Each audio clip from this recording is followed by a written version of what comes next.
Hello friends, എല്ലാവർക്കും നമസ്കാരം. നിങ്ങളേവരും കാത്തിരിക്കുന്ന രേവതിയുടെയും സച്ചിയുടെയും ഇന്നത്തെ വിശേഷത്തിലേക്ക് എല്ലാ കൂട്ടുകാർക്കും സ്വാഗതം. എല്ലാവർക്കും നല്ലൊരു ദിവസം ആശംസിച്ചുകൊണ്ട് തന്നെ നമുക്ക് ഇന്നത്തെ വിശേഷത്തിലേക്ക് കിടക്കാമേ. തുടങ്ങുമ്പോൾ തന്നെ കാണിക്കുന്നത് നമ്മുടെ ശ്രുതിനെയും ചന്ദ്രനെയാണ്. അങ്ങനെ നമ്മുടെ ചന്ദ്രയോട് ശ്രുതി പറയുകയാണ്, ഇവിടെ നിന്ന് എങ്ങനെയെങ്കിലും അച്ഛനെയും കൂട്ടി ആൻറ്റി ഇവിടെ നിന്ന് പോകണം. ആൻറ്റി ഇവിടെ നിന്ന് പോയി കഴിയുമ്പോൾ ഞാൻ അവരെ പറഞ്ഞു വിടാം. അപ്പോഴത്തേക്കും ചന്ദ്ര പറഞ്ഞു, അതെങ്ങനെ പറഞ്ഞു വിടാൻ നിന്നെ കൊണ്ട് പറ്റും? അതൊക്കെ ഞാൻ പറഞ്ഞു വിടാന്നേ. അപ്പം ഉറപ്പാണല്ലോ, ഞാനും എൻ്റെ ഭർത്താവ് രവീന്ദ്രനും വൈകിട്ട് വരുമ്പം ഇവിടെ ആ മോനും ആ മോൻ്റെ അമ്മമ്മയും കാണാൻ പാടില്ല, ഉറപ്പാണോ എന്ന് ചോദിച്ചപ്പോഴത്തേക്കും നമ്മുടെ ശ്രുതി പറഞ്ഞു, ഉറപ്പാ, ഞാൻ പറഞ്ഞല്ലോ, പറഞ്ഞതുപോലെ തന്നെയാ, യാതൊരു മാറ്റവുമില്ല. ദേ, ആൻറ്റിയും അച്ഛനും വരുമ്പം ഇവിടെ അവർ കാണത്തില്ല, അതുപോലെ അത് മതി എനിക്ക്. എങ്കിൽ പിന്നെ ഞാനേ പണിയൊക്കെ ജസ്റ്റ് ഒന്ന് തീർത്തു വെച്ചിട്ടെ, പണി തീർക്കാനൊന്നുമില്ല, രേവതി എല്ലാ പണി രാവിലെ ചെയ്തെന്നേ, എന്നാലും ദേ ഇതൊക്കെ ഒന്ന് ഒതുക്കി വെച്ചിട്ട് പോകാം എന്ന് പറഞ്ഞുകൊണ്ട് നമ്മുടെ ചന്ദ്ര എന്തൊക്കെയോ ചെയ്യുകയാണ്. ശ്രുതിയാണ് എൻ്റെ ഈശ്വര രക്ഷപ്പെട്ടെന്ന് പറഞ്ഞിങ്ങനെ നിൽക്കുക. ഈ സമയത്താണെങ്കിൽ നമ്മുടെ ചന്ദ്ര നേരെ രവീന്ദ്രനോട് ചെന്ന് കാര്യം പറയണമല്ലോ. അപ്പൊ കാര്യം പറയാൻ വേണ്ടി രവീന്ദ്രന്റെ അടുത്തേക്ക് ചെല്ലാണ്. എന്നിട്ട് പറയുക, അതെ, നിങ്ങൾക്ക് ഇന്ന് എവിടെയെങ്കിലും പോകണോ? ഏയ്, ഇന്ന് ഞാൻ എവിടെയും പോകുന്നില്ല. എന്താ എന്താ ഇപ്പൊ നിനക്ക് വേണ്ടത്? അത് പിന്നെ വേഗം പോയി ഒന്ന് ഡ്രസ്സ് ചെയ്യ്, നമുക്ക് പുറത്തു പോകണം. പുറത്തു പോകാനോ? എവിടെ പോകാന്? അത് പിന്നെ ക്ഷേത്രത്തില് പോയി പെട്ടെന്ന് റെഡിയാവ് രവിയേട്ടാ. ആ, ഞാൻ വരുന്നില്ല, നീ പോയിട്ട് വാ. എന്താ രവിയേട്ടാ, രവിയേട്ടൻ വന്നേ പറ്റത്തുള്ളൂ. എനിക്ക് തന്നെ പോയിട്ട് കാര്യമില്ല. എടി, ഇവിടെ അടുത്തുള്ള ക്ഷേത്രത്തിൽ പോകുന്നതിന് ഞാൻ എന്തിനാ വരുന്നത്? ഇവിടെ അടുത്തുള്ള ക്ഷേത്രത്തിലല്ലെന്നേ പോകുന്നത്. ദേ, അവിടെ ഒരു ദേവീക്ഷേത്രമില്ല, ഏരിയക്കോട്. ആ ഏരിയക്കോട് ക്ഷേത്രത്തിലാ പോകുന്നത്. എന്താ ഇപ്പൊ അവിടെ പോകുന്നത്? നിനക്ക് എന്തെങ്കിലും നേർച്ചയുണ്ടോ? നേർച്ചയുണ്ട്. സുധി നല്ല രീതിയിൽ നേർച്ച അല്ല സുധി നല്ല രീതിയിൽ ബിസിനസ് തുടങ്ങിയിട്ടുണ്ടെങ്കിൽ ഒരു നേർച്ച ഉണ്ടായിരുന്നു, നിലവിളക്ക് സമർപ്പിക്കാന്ന്. ആ നിലവിളക്ക് സമർപ്പിക്കണ്ടേ, അത് നമ്മൾ രണ്ടും കൂടെ ചേർന്ന് വേണം സമർപ്പിക്കാൻ. ഓ പിന്നെ എന്നെ കൊണ്ടൊന്നും പറ്റത്തില്ല, നീ തന്നെ അങ്ങ് സമർപ്പിക്കുക.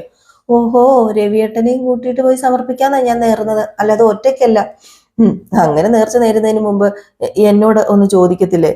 ഓ പിന്നെ ഇത് മിക്ക ഭാര്യമാരുടെ അടവ, ഭർത്താക്കന്മാര് ക്ഷേത്രത്തിൽ ചെല്ലാനുള്ള അടവ്. നിനക്ക് പോയി നിന്റെ നേർച്ച നടത്തത്തില്ല, അതിന് ഞാൻ എന്തിനാ വരുന്നത്? ഓ കൊള്ളാം. ദേ, സച്ചി സംസാരിക്കുന്നവരിങ്ങനെ സംസാരിക്കല്ലേ, നമ്മുടെ മകന് വേണ്ടിയിട്ടല്ലേ, അവൻ നന്നായിട്ടിരിക്കണമെന്ന് രവിയേട്ടൻ ആഗ്രഹമില്ലേ? സച്ചിക്ക് വേണ്ടിയായിരുന്നെങ്കിൽ ഇപ്പൊ ഞാൻ പറയുന്നതിന് മുമ്പ് എണീറ്റ് വരുമായിരുന്നല്ലോ. ഓ മതി മതി മതി മതി, ഇനിയിപ്പം ഇതിന്റെ പേരിൽ ഇവിടെ ഒരു പുകിലുണ്ടാക്കണ്ട. ഞാൻ നിന്റെ കൂടെ ക്ഷേത്രത്തിൽ വരണം, അത്രയല്ലേ ഉള്ളൂ, ഞാൻ വരാം. അതുപോലെ ഇനിയിപ്പോൾ വലിയ പ്രശ്നമൊന്നും ഉണ്ടാക്കാൻ നിൽക്കണ്ട എന്ന് പറഞ്ഞു. ഏതായാലും ശ്രുതി ഇതൊക്കെ നിന്ന് കേൾക്കുന്നുണ്ടായിരുന്നു. ശ്രുതിക്കും ആശ്വാസമായിട്ടോ. അപ്പം രവീന്ദ്രനും ചന്ദ്ര അവിടെ നിന്ന് പോകുമല്ലോ. അതുകൊണ്ട് തന്നെ നമ്മുടെ ശ്രുതി ഒത്തിരി ആശ്വാസത്തോടു കൂടി തന്നെ നിൽക്കുകയാണ്. ചന്ദ്രയ്ക്കും സമാധാനമായി. ചന്ദ്രയുടെ വിചാരം ശ്രുതി പറഞ്ഞയക്കാൻ വേണ്ടിയുള്ള തന്ത്രമാണല്ലോ എന്നാണ് കേട്ടോ. പക്ഷെ നമ്മുടെ ചന്ദ്രയ്ക്ക് അറിയില്ലല്ലോ. ഏതായാലും ശ്രുതി വന്നിട്ട് പറഞ്ഞു, ആന്റി സൂപ്പർ, ആന്റി സൂപ്പർ, ഓ സൂപ്പറായി. അതെ, ഇതൊക്കെ ആർക്ക് വേണ്ടിയാന്നോ? നിങ്ങളുടെ ബിസിനസ്സിന് വേണ്ടിയാ. എന്നാ മോളെ ശരി, ഞാൻ പോയി പെട്ടെന്ന് റെഡിയാകട്ടെ. എല്ലാം പറഞ്ഞതുപോലെ തന്നെ കേട്ടോ, ഞാൻ വരുമ്പം അവരിവിടെ കാണല്ലേ? ഓ ഇല്ല ആന്റി, അവരിവിടെ കാണത്തില്ല എന്നൊക്കെ പറഞ്ഞു കേട്ടോ. ഏതായാലും ഈ സമയത്ത് നമ്മുടെ ചന്ദ്രൻ റെഡി ആകാൻ വേണ്ടി അങ്ങ് പോവുകയാണ്. പിന്നെ കാണിക്കുന്ന സീൻ എന്ന് പറഞ്ഞാൽ സച്ചിനെയാണ് കേട്ടോ. സച്ചി ആണെങ്കിൽ എന്തോ വണ്ടിയിൽ എന്തോ പണിയൊക്കെയാണ്. അപ്പോഴത്തേക്ക് നമ്മുടെ രവീന്ദ്രനും ചന്ദ്രയും കൂടെ ഇറങ്ങി വരുന്നത്. അപ്പം സച്ചി കണ്ടു. സച്ചി ചോദിച്ചു, ഇതെന്താ അച്ഛാ, അച്ഛൻ എവിടെ പോവാ? അത് പിന്നെ ഞങ്ങള് ഒരു സ്ഥലം വരെ പോവുക. അല്ല, അച്ഛൻ ഇതെവിടെ പോവാ? പോകുന്ന കാര്യം ഒന്നും പറഞ്ഞില്ലായിരുന്നല്ലോ. അത് പിന്നെ ഞങ്ങള് ഒരു ക്ഷേത്രത്തിൽ പോവാ. അപ്പോഴത്തേക്കും ചന്ദ്ര ചോദിച്ചു, ഞങ്ങൾക്ക് എന്താ ക്ഷേത്രത്തിൽ പോയിക്കൂടെടാ? പോകാം പോകാം. ഏത് ക്ഷേത്രത്തിലേക്കാ പോകുന്നത്? അത് പിന്നെ ഏരിയക്കോട് ഭഗവതി ക്ഷേത്രത്തിലേക്കാ പോകുന്നത്. അല്ല, ആ ക്ഷേത്രം വളരെ ദൂരെയല്ലേ അച്ഛാ? ഇപ്പം ഇവിടുന്ന് വിട്ടാ തിരിച്ചെത്താൻ വൈകില്ലേ? അതേന്നെ, വൈകും. ശ്രുതിക്ക് വേണ്ടി നിന്റെ അമ്മ നേർച്ച നേർന്നിരുന്നു, അതിനു വേണ്ടിയാ പോകുന്നത്. ഓ, ഈ നാട്ടിലെ ദൈവങ്ങൾക്കൊക്കെ ശ്രുതിയെ നന്നായിട്ട് അറിയാലോ, അതുകൊണ്ടാണല്ലോ ദൂരെയുള്ള ക്ഷേത്രത്തിൽ പോയി ദൈവത്തിനെ കാണുന്നത്. ഓ എന്താ അമ്മ ഇത്? ദേ, ആവശ്യമില്ലാതെ ഇങ്ങനെയൊന്നും പറയല്ലോ കേട്ടോ. എന്തിനാ വെറുതെ ഇങ്ങനെ ഓരോന്ന് പറയുന്നത്? രവിയേട്ട, ആവശ്യമില്ലാത്ത ഒന്നും പറയണ്ട എന്ന് അവനോട് പറഞ്ഞു കൊടുത്തേ. സച്ചി, ആവശ്യമില്ലാതെ ഒന്നും പറഞ്ഞേക്കരുത് കേട്ടോ എന്ന് രവീന്ദ്രൻ അപ്പം പറയുകയും ചെയ്തു. അപ്പോഴത്തേക്ക് നമ്മുടെ സച്ചി പറഞ്ഞു, എന്നാ പിന്നെ ഞാൻ കാറിൽ കൊണ്ടുപോകാം, ഇപ്പൊ ഞാൻ വരാം, ഒറ്റ മിനിറ്റ്. അയ്യോ, അത് നിനക്ക് എന്താ ട്രിപ്പ് ഉണ്ടെന്ന് പറഞ്ഞില്ലേ? അത് ക്യാൻസൽ ചെയ്യാന്നേ, നിങ്ങളെ ഞാൻ കൊണ്ടുവിടാം. എന്ന് പറഞ്ഞപ്പോഴത്തേക്കും നമ്മുടെ രവീന്ദ്രൻ പറഞ്ഞു എന്നാ പിന്നെ നീ പോയി പെട്ടെന്ന് വാ, നമുക്ക് ഒരുമിച്ച് പോകാം. അപ്പൊ ചന്ദ്ര പറഞ്ഞു വേണ്ട വേണ്ട, അത് പറ്റത്തില്ല, ഇവന്റെ കാറിൽ ഞാൻ പോകത്തില്ല. ക്ഷേത്രത്തിൽ പോകുമ്പോൾ മനസ്സമാധാനത്തോടു കൂടി പോണം, നമുക്ക് ബസ്സിൽ പോകാം രവിയേട്ടാ, അത് മതി. ഇവന്റെ കൂടെ പോയി ഒരു സമാധാനവും കിട്ടില്ല. ചന്ദ്രയുടെ തീരുമാനം അതാണെങ്കിൽ ഓക്കെ ശരി, ഞങ്ങൾ ബസ്സിന് പൊക്കോളാം. ഓ, ബസ്സിന് പോയാലേ ഇവർക്ക് സമാധാനം കിട്ടും, പക്ഷെ കൂടെ പോകുന്ന അച്ഛന് സമാധാനം കിട്ടുന്ന അച്ഛന് തോന്നുന്നുണ്ടോ? കിട്ടില്ല. കൂടെ വരുന്നത് ചന്ദ്രമതിയല്ലേ. ഏതായാലും മോനെ സാരമില്ലെന്നേ, ഇവിടെ അധികം നേരം നിൽക്കുന്നില്ല, സമയം താമസിക്കും, അതുകൊണ്ടേ ഞങ്ങൾ പൊക്കോളാം. അപ്പോഴത്തേക്ക് സച്ചു പറഞ്ഞു ഇത് എന്ത് പറ്റി പെട്ടെന്നൊരു ക്ഷേത്ര ദർശനം? ശ്രുതിക്ക് വേണ്ടി നേർച്ച നേർന്നെന്ന് പറഞ്ഞത് കള്ളമാണെന്നാണ് എനിക്ക് തോന്നുന്നത്. ഓ, നിനക്ക് തോന്നിയപ്പോ എനിക്കെന്താ, ഒന്ന് പോടാ എന്നിങ്ങനെ ചന്ദ്ര പറഞ്ഞു. അപ്പൊ സജ്ജു പറഞ്ഞു എന്തോ ഒരു പന്തികേടുണ്ട്, എന്തോ ഒരു പന്തികേട് മണക്കുന്നുണ്ടല്ലോ. നോക്കാം, അടിമുടി കള്ള ലക്ഷണം ഉണ്ടല്ലോ. നിനക്ക് അങ്ങനെ തോന്നുന്നു, നീ കള്ളനാണല്ലോ. രവിയേട്ടാ ബാ നമുക്ക് പോകാം എന്ന് പറഞ്ഞ് ചന്ദ്ര രവീന്ദ്രനെ വിളിച്ചുകൊണ്ട് പോവാണ് കേട്ടോ. ഏതായാലും ശ്രുതിക്ക് പേടിയായി തുടങ്ങി, കാരണം സച്ചിക്ക് ഏകദേശം എന്തോ ചെറിയ പന്തികേടുണ്ടെന്നൊക്കെ മനസ്സിലായല്ലോ.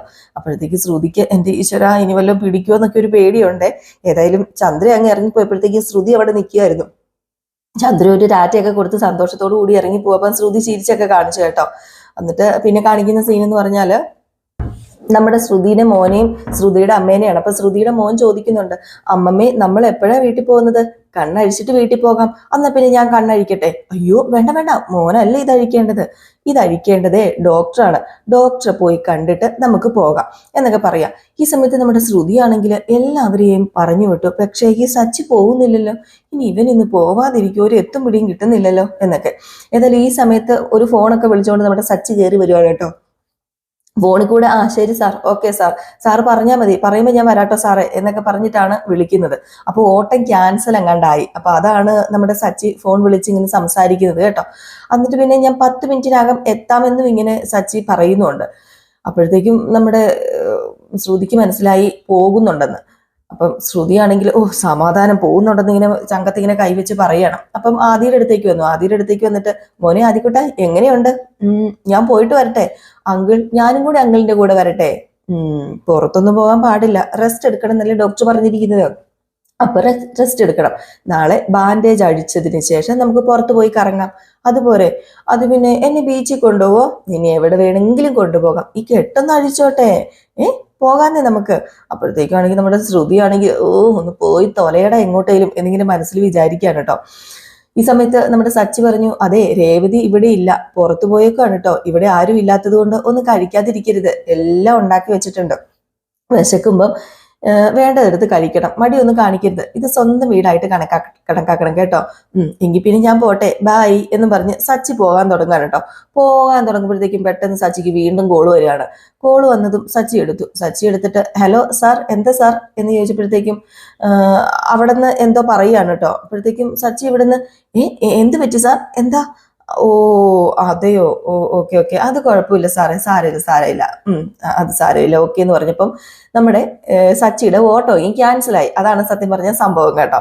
എന്തായാലും ക്യാൻസൽ ആയതുകൊണ്ട് സച്ചി തിരിച്ചു വന്നിട്ട് നമ്മുടെ ആദിയുടെ അടുത്തിരുന്നു. അപ്പോഴത്തേക്കും ശ്രുതിയുടെ അമ്മ ചോദിച്ചു, എന്താ സച്ചി? അതെ, ആ ട്രിപ്പ് ക്യാൻസലായി. അപ്പം ഇന്ന് ജോലിക്ക് പോകുന്നില്ലേ സച്ചി? ഇനിയിപ്പോ ആരെങ്കിലും ഓട്ടം വിളിച്ചാൽ പോകാം, സ്റ്റാൻഡിൽ വണ്ടി കൊണ്ടുപോയിട്ടിട്ട് പ്രത്യേകിച്ച് കാര്യമൊന്നുമില്ല. ഒരു കണക്കിന് ട്രിപ്പ് ക്യാൻസൽ ആയത് നന്നായി, നിങ്ങൾ രണ്ടുപേരും ഇവിടെ തനിയെ നിൽക്കല്ലായിരുന്നോ? തനിയെ നിങ്ങളെ ആക്കിയിട്ട് പോകാൻ എനിക്ക് വിഷമമായിരുന്നു. അതൊന്നും സാരമില്ല, ജോലിക്ക് പൊക്കോന്നേ, ഞങ്ങൾ തനിയെ ഇരുന്നോളാം. ആരേലും വിളിക്കട്ടെ, ഞാൻ പൊക്കോളാം. അപ്പം എടാ ആദിക്കുട്ട, നിന്റെ കൂടെ കളിക്കാൻ ഒരു അവസരം നോക്കിയിരിക്കായിരുന്നു, ഏതായാലും ഇനി നിന്റെ കൂടെ വർത്താനവും പറഞ്ഞുകൊണ്ടൊക്കെ ഇരിക്കാമല്ലോ. അപ്പോഴത്തേക്കും നമ്മുടെ ശ്രുതിയുടെ മോൻ ആദ്യം പറഞ്ഞു, അതെ ഡോക്ടർ ഒന്നും അറിയാതെ നമുക്ക് ബീച്ചിൽ പോയാലോ, അല്ലെങ്കിൽ നമുക്ക് സിനിമയ്ക്ക് പോകാം. എടാ പോട്ടാ, നീ എങ്ങനെയാടാ സിനിമ കാണുന്നത്? നിന്റെ കണ്ണ് കെട്ടിയേക്കുമല്ലേ? അല്ല എനിക്ക് കേൾക്കാലോ, എന്റെ ചെവിയൊന്നും അടിച്ചു പോയിട്ടില്ലല്ലോ, എനിക്ക് കേൾക്കത്തില്ലേ? എന്നാലും കാണുന്ന സുഖം കിട്ടില്ലടാ, സിനിമ കാണുക തന്നെ ചെയ്യണം. നമുക്ക് പോകാം സിനിമ കാണാൻ, ഒരു ദിവസം മോനെ കൊണ്ടുപോയാ പോരെ? ശ്രുതിയാണെ ആകെപ്പാടെ പെട്ട് നിൽക്കുകയാണ് കേട്ടോ. ശ്രുതിയാണ് ഇനി എന്ത് ചെയ്യണമെന്ന് പോലും അറിയത്തില്ല. ശ്രുതിക്ക് എന്തെങ്കിലും ഒന്ന് ചെയ്തേ പറ്റൂ. ഏതായാലും ശ്രുതി അപ്പൊ തന്നെ പെട്ടെന്നൊരു ഐഡിയ കണ്ടുപിടിക്കുകയാണ്. എങ്ങനെയെങ്കിലും നമ്മുടെ സച്ചിനെ അവിടെ നിന്ന് മാറ്റണം. അതിനുവേണ്ടി ശ്രുതി ആരെയോ വിളിച്ചിട്ട് സച്ചിനെ കൊണ്ട് ഓട്ടം വിളിപ്പിക്കുക. അപ്പൊ സച്ചിനെ ഓട്ടം വിളിക്കുമ്പോൾ സച്ചി പോകൂലോ. ഏതായാലും ഈ സമയത്ത് കിച്ചണിലേക്ക് ഓടിപ്പോയിട്ട് നമ്മുടെ സച്ചിയല്ല ശ്രുതി ആർക്കോ ഫോൺ ചെയ്യാണ്. ആർക്കോ ഫോൺ ചെയ്തിട്ട് നേരെ പിന്നെയും വീണ്ടും ഹോളിലേക്ക് വന്ന് ആ ഒരു സമയത്ത് സച്ചിയുടെ ഫോണിലേക്ക് പെട്ടെന്ന് കോള് വരിക, ഒരു ഓട്ടം വരണമെന്ന് പറഞ്ഞുകൊണ്ട്. ഏതായാലും ആ സമയത്ത് നമ്മുടെ സച്ചിക്ക് പോകാതിരിക്കാൻ പറ്റത്തില്ലല്ലോ. അങ്ങനെ നമ്മുടെ ശ്രുതിയുടെ ട്രിക്ക് ഏറ്റു സച്ചി അവിടുന്ന് പോവുകയും ചെയ്യാണ്. ഈ സമയത്ത് പിന്നെ കാണിക്കുന്ന നമ്മുടെ മീരേനെയാണ്. ഇതെന്ത് പറ്റി, രേവതി ചേച്ചിനെ കാണുന്നില്ലല്ലോ, രേവതി ചേച്ചി എത്തേണ്ട സമയമായല്ലോ, ഇനിയിപ്പോ വഴി മാറിപ്പോയി കാണുമോ എന്ന് പറഞ്ഞിട്ട് ഇങ്ങനെ ഇരിക്കുമ്പോഴത്തേക്കും പെട്ടെന്ന് ഒരു കോളിംഗ് ബെൽ അടിക്കുന്ന ശബ്ദം കേട്ടു. അപ്പൊ വാതിൽ പോയി തുറന്നപ്പോ അവിടെ ആരും കാണുന്നില്ല കേട്ടോ. ഇങ്ങനെ ചുറ്റും നോക്കുകയാണ് നമ്മുടെ മീര. മീര നോക്കിക്കഴിഞ്ഞപ്പോഴത്തേക്ക് നമ്മുടെ ബീരാൻ വന്നിരിക്കുകയാണ് കേട്ടോ.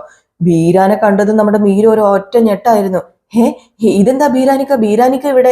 അത് പിന്നെ മീരക്കുട്ടി, ഞാൻ വന്നു. നിങ്ങൾ എന്തിനാ ഇങ്ങോട്ടേക്ക് വന്നത്? ദേ ഞാൻ വന്നല്ലോ, ബീരാനിക്ക വന്നല്ലോ എന്ന് പറഞ്ഞ് റൂമിലേക്ക് ഓടി കയറിയിട്ട് എന്തൊക്കെയുണ്ട് മോളെ വിശേഷം? നിനക്ക് സുഖം തന്നെയല്ലേ? ഒരു സുഖവും ഇല്ല. നിങ്ങൾ എന്തിനാ ഇപ്പൊ ഇങ്ങോട്ടേക്ക് വന്നത്? ചോദിക്കാതെയും പറയാതെയും. അയ്യോ, എന്താ ഇങ്ങനെ ഒരു ചോദ്യം ചോദിക്കുന്നത് മോളെ? ദേ ഇറച്ചി തരാനായിട്ട് ഞാൻ ഇവിടെ വരാറില്ലേ? ഇന്നും ഇറച്ചി കൊണ്ടുവന്നിട്ടുണ്ട്. ഇന്ന് നല്ലൊരു ആടിനെ അറുത്തു. അപ്പൊ എനിക്ക് നിന്നെ ഓർമ്മ വന്നു. കുറച്ച് ഇറച്ചി എടുത്ത് ഇങ്ങോട്ടേക്ക് പോന്നു. അതാ ഉണ്ടായത്. പിന്നെ നിന്നെ കണ്ടിട്ട് കുറെ നാളായല്ലോ മോളെ. ഒന്ന് കാണാന്ന് കരുതി, ഒന്ന് സംസാരിക്കാന്ന് കരുതി. ഇന്നാ ഇറച്ചി പിടിക്ക. നല്ല ആട്ടിന്റെ ഇറച്ചിയാ, ചോര വരെ ഇപ്പൊ ഇതിന്ന് പൊടിഞ്ഞു വരും. അതുപോലത്തെ ഇറച്ചിയാ. അപ്പോഴത്തേക്ക് നമ്മുടെ മീരയാണെങ്കിൽ എന്റെ ഈശ്വര, ഇപ്പൊ രേവതി ഇങ്ങോട്ടേക്ക് വന്നു കഴിഞ്ഞാൽ ശ്രുതിയുടെ എല്ലാ കള്ളത്തരവും പൊളിയുമല്ലോ. ഇനിയിപ്പൊ എന്ത് ചെയ്യും? അപ്പൊ ബീരാനിക്ക് ചോദിച്ചു, മോൾ എന്താ ഈ ആലോചിക്കുന്നത്? മോൾ ആലോചിച്ചോളെ നിൽക്കാതെ ഈ ഇറച്ചി അങ്ങ് മേടിച്ച മോളെ, വാങ്ങിക്കുക എന്നും പറഞ്ഞിട്ട് ഇറച്ചി ഇങ്ങനെ നിർബന്ധിച്ച് മേടിപ്പിക്കുകയാണ്. അപ്പോഴത്തേക്ക് നമ്മുടെ മീര പറഞ്ഞു, ഇനി ഇറച്ചി തന്നല്ലോ, ഇനി വിട്ടോന്നോ? എങ്ങോട്ട് വിടാന്? നിങ്ങളോട് ഇങ്ങോട്ട് വരരുതെന്ന് ഞാൻ പറഞ്ഞിട്ടില്ലേ? വരാതിരിക്കാൻ പറ്റില്ലല്ലോ മോളെ. എന്താ ഈ പടത്തിന്റെ കാര്യം? ജോഷി സാർ എന്നെ ഇതുവരെ വിളിച്ചില്ലല്ലോ. ഞാൻ തകർത്ത് അഭിനയിച്ചതല്ലേ.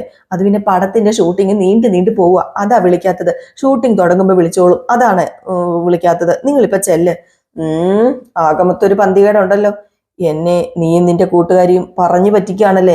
അയ്യോ അല്ലെന്നേ, അവര് വിളിച്ചോളുന്നേ. ബീരാനിക്ക് ഇപ്പൊ പോ പ്ലീസ്. ബീരാനിക്ക ഇപ്പൊ പോ, പെട്ടെന്ന് പോ. സത്യത്തിൽ ഇറച്ചി വെട്ടെ എനിക്ക് മടുത്തു മോളെ. സിനിമയിലൊക്കെ അഭിനയിക്കാൻ ഭയങ്കര മോഹമാണ്. പിന്നെ ഈ വെട്ടുന്ന ആ ഒരു കാർച്ച ഉണ്ടല്ലോ ഈ മൃഗങ്ങളുടെ, അത് കേൾക്കുമ്പോ എന്റെ കലാഹൃദയം വേദനിക്കും. ഓഹ് എന്റെ പൊന്നു ബീരാനിക്ക, ഒന്ന് പോകാന്നേ. ഗൾഫിലുള്ള ഒരു കൂട്ടുകാരൻ എന്നോട് പറയുക, അഭിനയവും ഇറച്ചി കെട്ടൊക്കെ നിർത്തിയിട്ട് അങ്ങോട്ടേക്ക് ചെല്ല്, അവിടെ വാഴകൃഷി ചെയ്യാന്ന് കുറെ ആയിട്ട് പറയും. ഞാൻ എന്തുകൊണ്ടാ പോകാത്തത്? ഈ ബീരാന് അഭിനയം വിട്ടൊരു കളിയില്ലെന്നേ. അഭിനയമാണ് ഈ ബീരാന്റെ സ്വപ്നം. അതുകൊണ്ട് ഈ ബീരാൻ അഭിനയിക്കുക മാത്രമേ ഉള്ളൂ. ബീരാനിക്ക പോ, നമുക്ക് പിന്നെ കാര്യമൊക്കെ സംസാരിക്കാം. അതെ, ഞാൻ മണ്ടനാണെന്ന് കരുതരുത് കേട്ടോ മക്കളെ. ഞാൻ മണ്ടനൊന്നും അല്ല. എപ്പൊ ഷൂട്ടിങ് തുടങ്ങും അത് പറ, എനിക്കത് കേൾക്കണം. വാഴകൃഷിയുടെ കാര്യം പറഞ്ഞപ്പോഴേ എനിക്ക് തോന്നി നിങ്ങൾ മണ്ടനല്ലെന്ന് എന്നിങ്ങനെ നമ്മുടെ മീര ഇങ്ങനെ മനസ്സിൽ വിചാരിക്കാൻ കേട്ടോ. അപ്പം ബീരാനിക്ക് ചോദിച്ചു, നീ എന്താ ഒന്നും മിണ്ടാത്തത്? നീ ഒന്ന് പറ. എന്റെ പൊന്നു ബീരാനിക്ക ഇവിടെ നിന്ന് പോ, ഞാൻ പിന്നെ സംസാരിക്കാം. എന്റെ പൊന്നു ബീരാനിക്ക ഒന്ന് പോ എന്ന് പറഞ്ഞതും പെട്ടെന്നൊരു ഗോളുമ്പല് കേട്ടു. നമ്മുടെ രേവതി എത്തുകയും ചെയ്തു. അയ്യോ, രേവതി വന്നല്ലോ എന്റെ ഈശ്വര എന്ന് പറഞ്ഞപ്പോഴത്തേക്കും നമ്മുടെ ബീരാനിക്ക, രേവതിയോ? ഏത് രേവതി? അത് പിന്നെ സച്ചിയുടെ ഭാര്യ. സച്ചിയോ? ഏത് സച്ചി? സുധിയുടെ അനിയൻ സച്ചിയുടെ ഭാര്യ രേവതി. എന്റെ പൊന്നു ബീരാനിക്ക, അറിയില്ലേ? ഇല്ല, എനിക്ക് മനസ്സിലായില്ല. നിങ്ങൾ അവളുടെ ഇളയച്ചനായിട്ട് അഭിനയിച്ചില്ലായിരുന്നു ശ്രുതിയുടെ വീട്ടിലെ രേവതി എന്ന് പറയുന്ന ഒരു പെണ്ണുണ്ടല്ലോ, ആ പെണ്ണാ വന്നിരിക്കുന്നത്. ആകെ പ്രശ്നമാകും. നിങ്ങൾ പുറകിലത്തെ വാതിലിലൂടെ പോകാൻ നോക്ക്. അല്ല, ഞാൻ പോണോ മോളെ? പോയേ പറ്റൂ, പൊക്കേ മര്യാദയ്ക്ക്. അപ്പോഴത്തേക്ക് നമ്മുടെ രേവതി വന്നിട്ട്, ഇതെന്താ കോളുമ്പല്ലടിച്ചിട്ട് ആരും വരാത്തത്?